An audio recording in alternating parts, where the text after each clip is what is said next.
So I think my CPU is dying.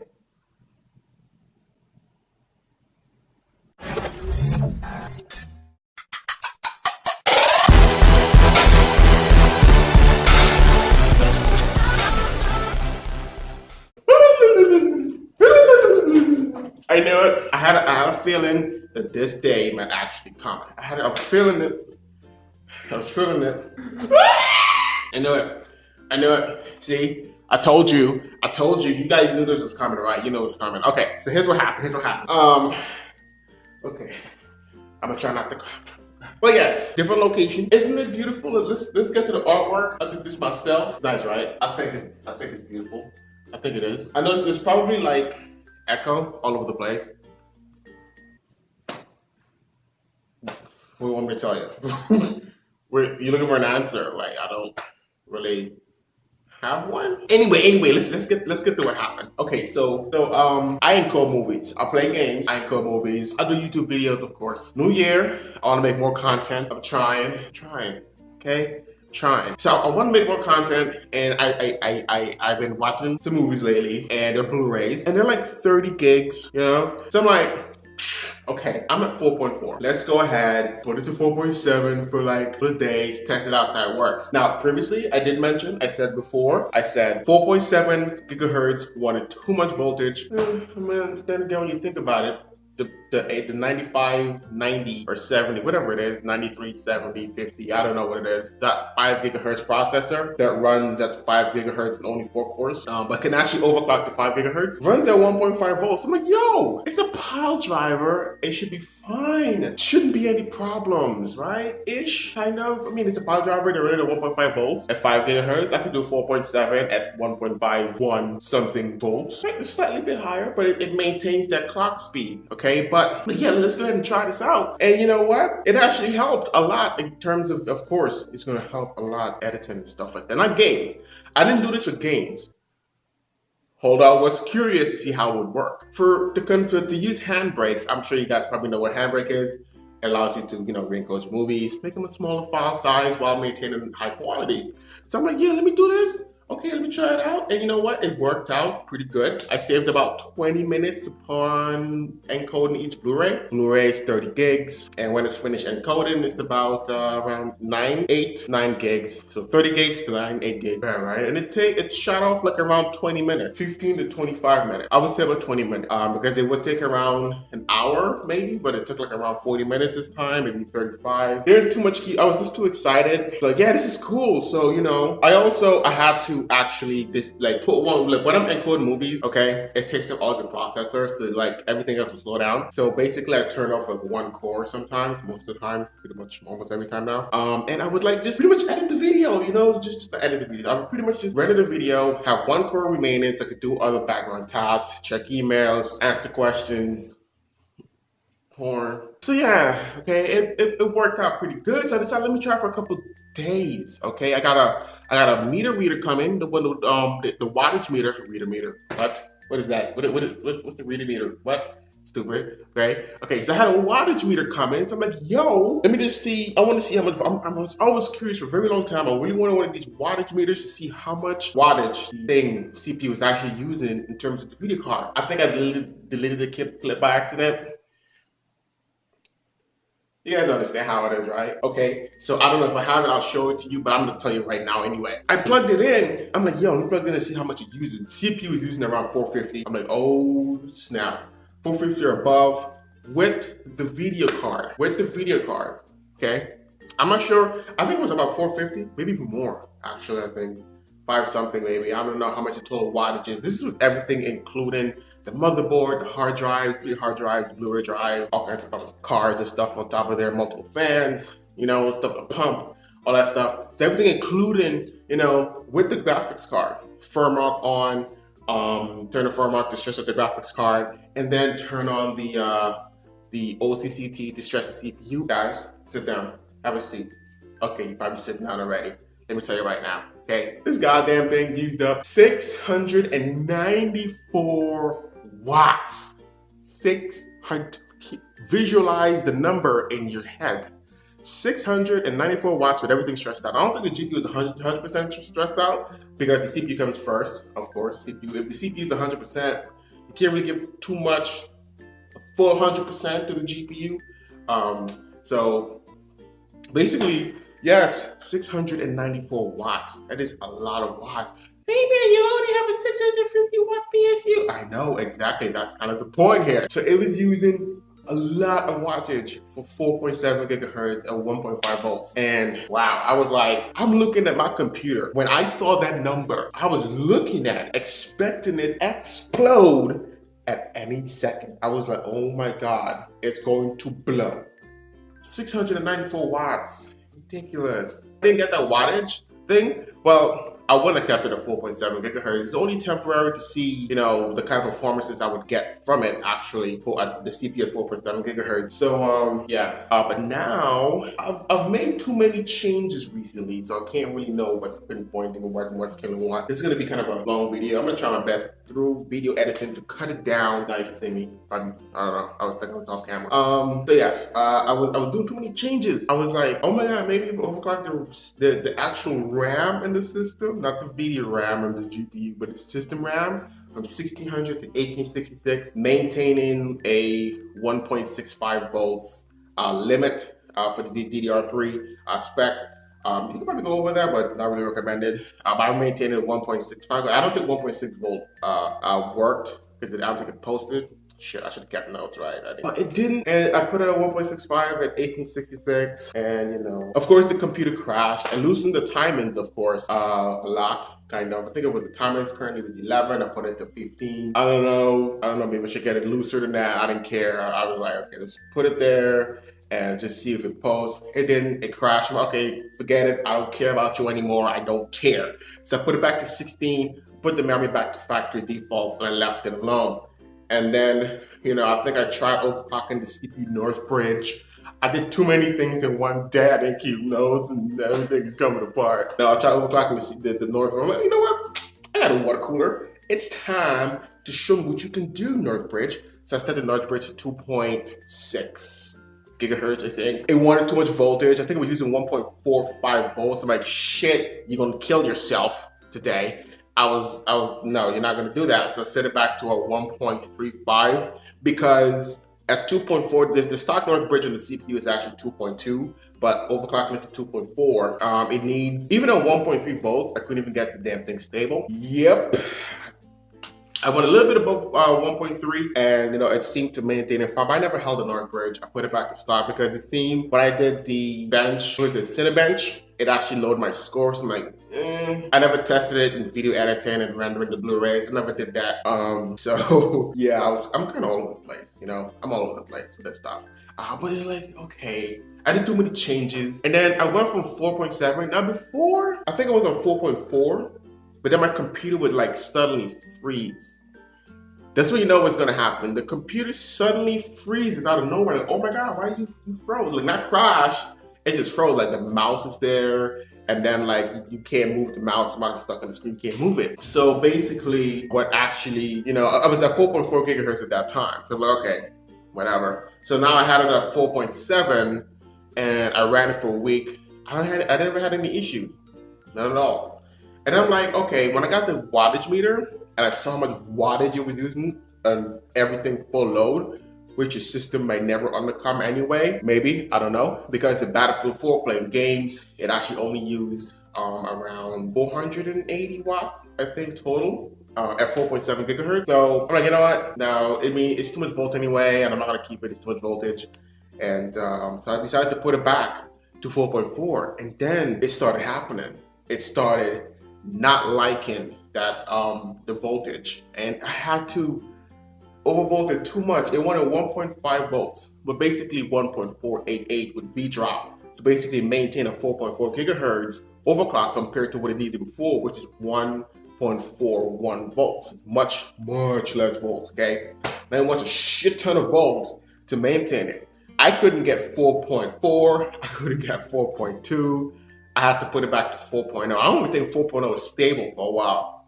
Shit, I really should have kept notes. I didn't keep no notes. Yeah, I didn't really take notes, and This is mind-boggling, man. So I couldn't hold 4.4, 4.0, I think. I had to put it back to factory 3.5. I was like, okay, calm down. I've kind of had this experience in the past with a dual-core Athlon CPU, but I had this issue with it when I tried overclocking it through the bus because I had a Dell computer at the time.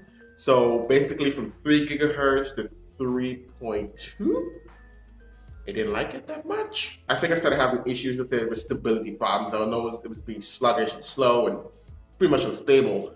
And after like a day, everything went back to normal. This is kind of the same shit, if you understand what I'm saying. So basically, I couldn't get 4.4, 4.0. Now, it could stay at 4.0. This happened a couple days ago, okay? This happened a couple of days ago. Now I can get 4.0. Right now, I just left the computer upstairs at 4.2 and it seems to be stable with the voltage that should be able to work with 4.4. Is it? No. I think I had an alien processor. That's crazy. Am I shit from space? I got a unique shit. It's healing. The process is healing itself, people. Right now I'm at 4.2 gigahertz right now. It's stress testing. Probably like, I think when I left it was 27 minutes in, so it was fine. Before it wouldn't even hold more than 6 minutes. So I think it's like rehealing itself. I don't know, multiple combinations. Everything, it happened too quickly. Everything just happened quickly, and I don't know. I don't know. Hopefully I'm on frame. I better be on frame. If half my head is cut out, I'll be pissed. I'll be pissed. I don't have a tripod. So I'm using a ghetto setup right now with an actual power supply and a light bulb to give me some light. So yeah, I think I went over. I said I wasn't gonna go over the line, but I went over the line. But I think it's pretty much self-healing itself, re-healing itself. So yeah, it's good, you know. I guess. Maybe if I go upstairs and it's not stable, I'll put it back to 4.0 and I'll have to wait, you know. But yeah. So again, when I went from 4.7 back down, I just started behaving like a little girl. Either that, or it's when I tried overclocking the memory, didn't like each other. I don't think something happened. They went into a fight, one overclocked the system RAM. I think that's when that started happening. So I really traveled. Oh my God, is my memory damaged? My memory's probably damaged. You know, I don't have, 8 hours plus to do a memory test. So, but I don't know. I think it's probably the system memory. It could be the motherboard. There could be something with something and don't like each other. I have so many questions and no answers. I did everything too fast. I didn't take notes. I was like, shit, it could do it. It could do it, right? Yeah.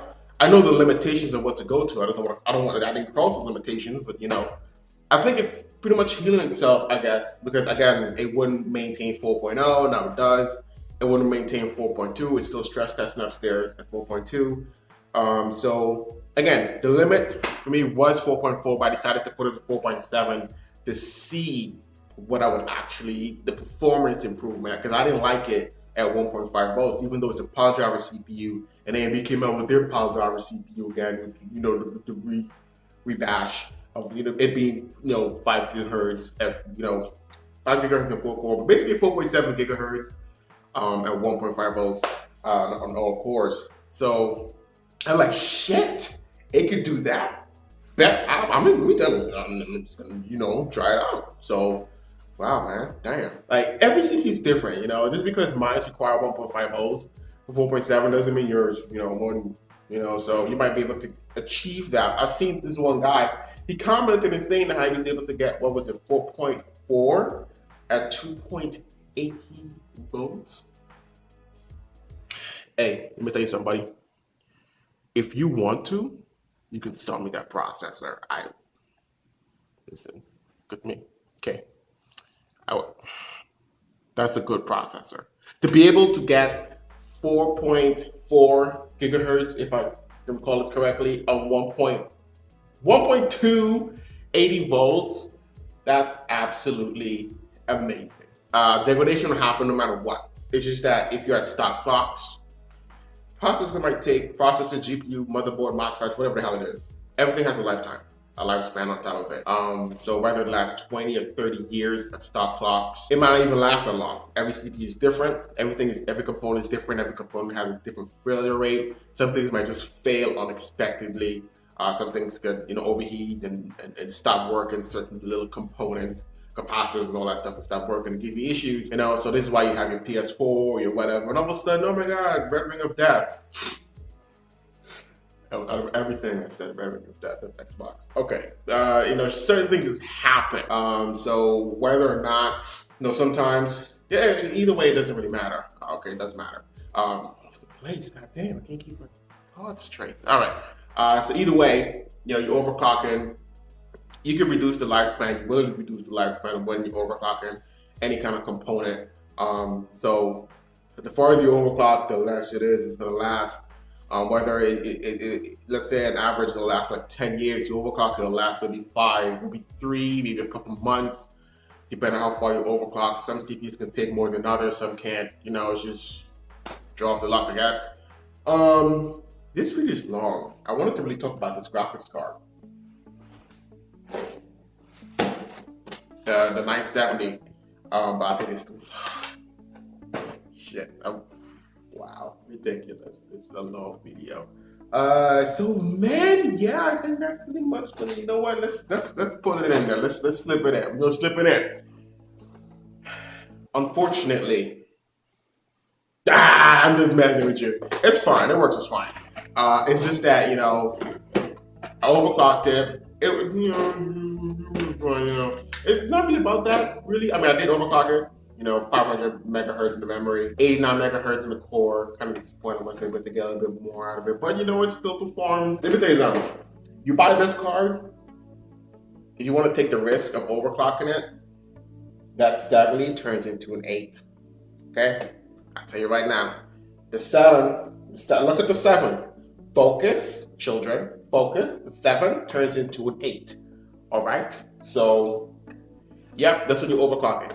So hell of a lot of savings. But my thing is the backplate and the memory on it. I have a video of it, of me showing it. I'm reapplying thermal paste.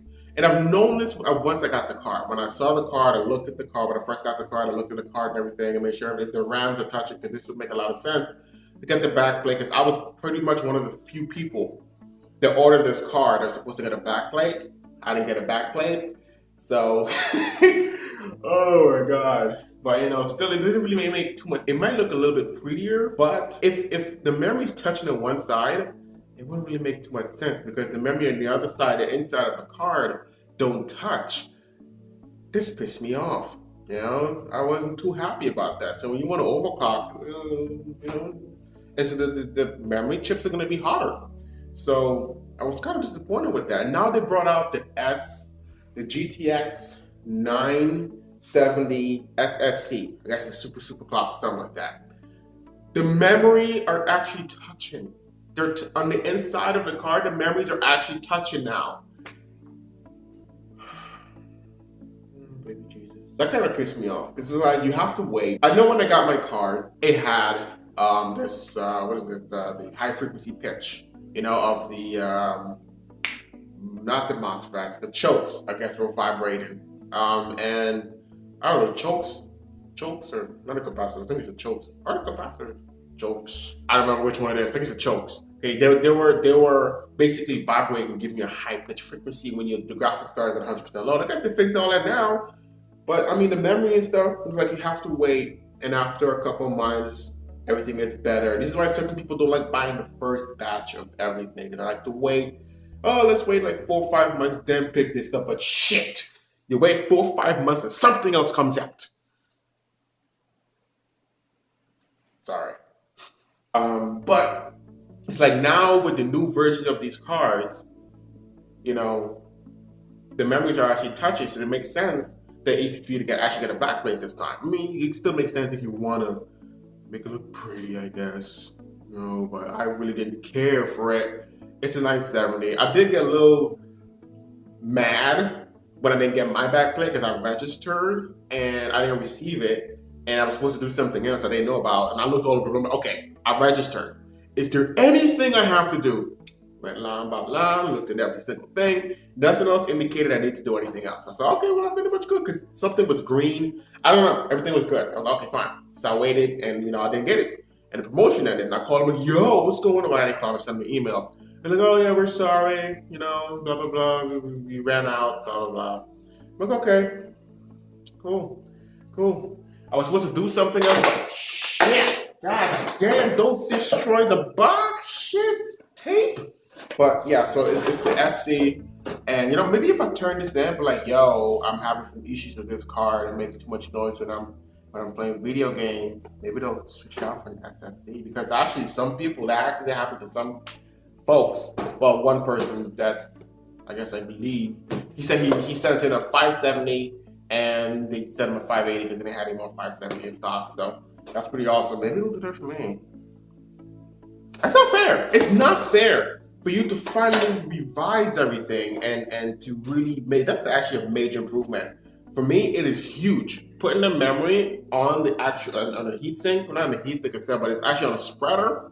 Actually, is awesome. It's a big improvement, especially people that want to overclock their cards. So having one in the backplate would make so much more freaking sense to me. But damn, it took forever, and they finally do this bullshit. That's messed up. Damn. So I'm kind of pissed about that, honestly. So yeah, you know. Okay, but I can't, because you guys probably got the short ass lifespan. You guys have short attention span, probably going away already. So, and this now.